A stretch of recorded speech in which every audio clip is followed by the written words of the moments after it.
Hello everybody, welcome back to the channel, Property Wealth Decoded. Blowing a few $1 million without knowing if what you see is what you get. It's a risky game, yet hundreds of people do it every month. If you're eyeing a new launch, make sure you don't go in blind.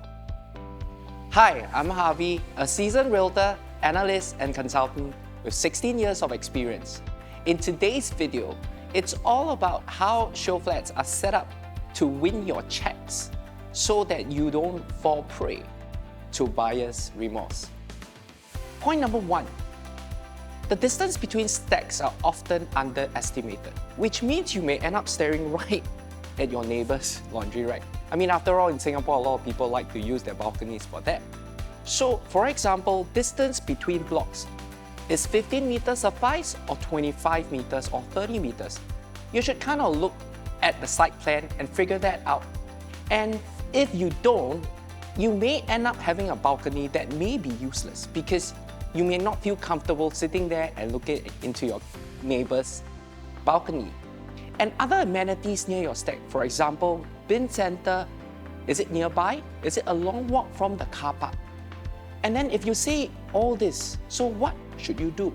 In terms of distance-wise, I think one way that people often do is they can literally try to go down to a HDB estate. Maybe stand at the corridor and visualize how far apart you are to the next block, which gives you some sense of visual distance. In that regard, when you choose your unit in the new launch, you will then be more sanitized to distances and then you kind of know what really matters to you. Point number 2. Show flats are often designed and using ID to make that space feel bigger than they really are. Mind you, it's built to scale, nothing is wrong, everything is by the book. It's just that visualization impact. For example, like downsized furniture, like is the feeling of that furniture, is it a curve or straight line? Does it cover up the space? Does it make it feel bigger than it should be? Or, for example, certain visualization of doors and how it makes you feel like the layout works. And things like ceilings, like private enclosed spaces, is the design made to make it feel like there is a more contiguous space.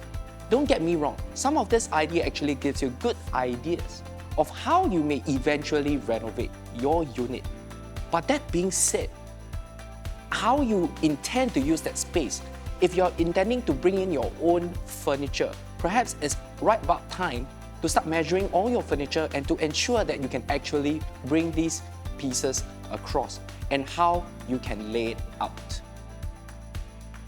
And another thing is, some projects may build show flats showing the top and the ground floor units with possibly higher ceilings. So it's also important to find out exactly your unit that you're choosing, does it feel the same? So you can possibly ask the agent who is serving you these questions to kind of have an idea what you need to do. And of course, find out the dimensions on the floor plan.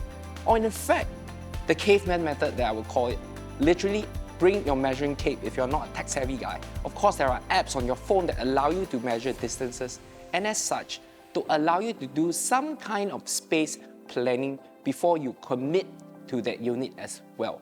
Of course, this is given the luxury of time. If you were to be involved in a new launch, let's say you are only a week away from the ballot, it is quite important then to do some quick estimations of how that unit could potentially work for you. I mean, after all, if it's going to be your home, it matters. Point number 3. Some floor plans are more dressed up for sale. Example being, say, some people like Xuan Huan, like you go inside a unit, there is this galleyway, but some people may not like that. So it's something that you need to take note as well. Awkward corners. I mean, I'm not saying a lot of developments are this way, but some may have rounded corners. So these are things that you need to take note of. And should you be very enticed or very bought in by that renovation that the show flat is showing and intend to replicate that exactly like how you would to your own house, don't forget that there may be significant costs you need to fork out just to achieve that outcome. So what can you do? Well, I guess it's pretty much it's kind of like buying with your eyes open. If you already know that, that's fine, because there's nothing that the ID cannot do or customize furniture that cannot help you to navigate these points. This is not a deal breaker. As long as you are buying with your eyes open, I think that works as well.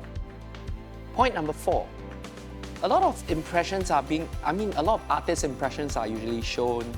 Say for example, if you were to buy certain developments, they will just show you the building and there's a lot of details that are not really showing up in the site plans or on the impressions. Well, it's important to know that as well. For example, like unfavorable facing directions like sun, or maybe in fact traffic, main roads and expressway.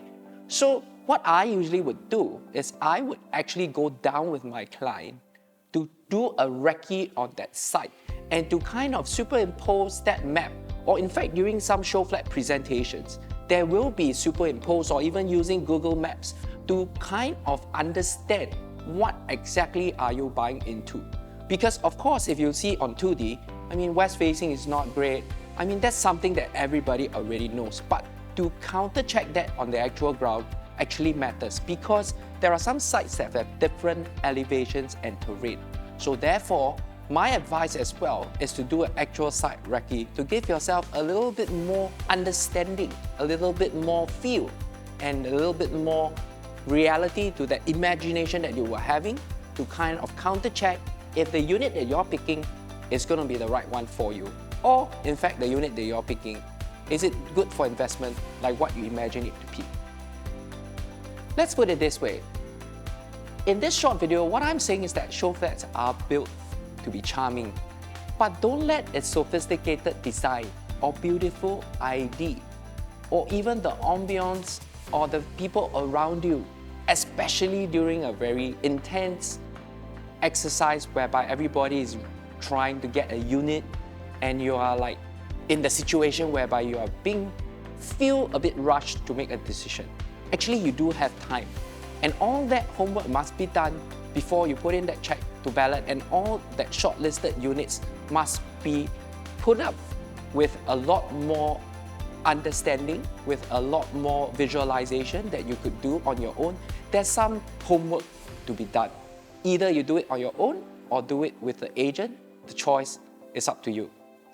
If you like the above video, or if you have some burning questions that you want to know more about show flats, or in fact some of your own experiences that you've gone through, or some regrets that you had gotten because of some points that weren't put up to you at the top, feel free to leave at the bottom in the comments below so that I can address them, or I can even have a part 2 to some of the points that you need to look out for in show flat.